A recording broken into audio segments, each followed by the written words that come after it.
In today's video, I'm going to teach you how to set up email rules in Outlook. If you get a lot of messages, rules are a simple way to keep your inbox organized automatically. They can sort mail into folders, flag important notes, or mark less urgent items so you can focus on what matters. Let's start in classic Outlook on the desktop. Open Outlook, then go to the File menu. From there, choose Manage Rules Alerts.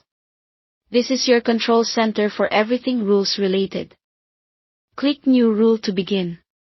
You'll see templates you can use, like flagging messages from a specific sender for follow-up, or you can start from a blank rule for full control.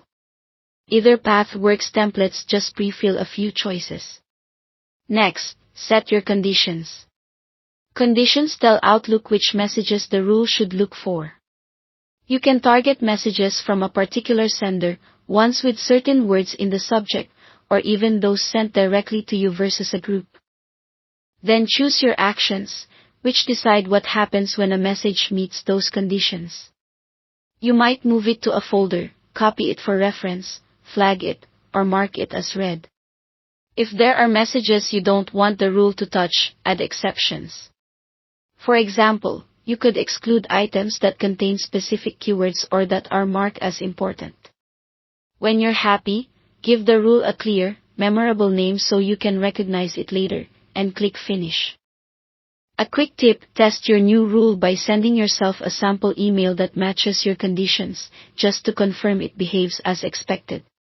Now let's set up a rule in the new Outlook on the web. Click the Settings gear icon, then choose View All Outlook Settings. Go to Mail, then Rules. Select Add New Rule to get started. Give your rule a descriptive name so you'll know its purpose at a glance. Click Add a Condition to define what triggers the rule, such as a specific sender, subject text, or keywords in the message.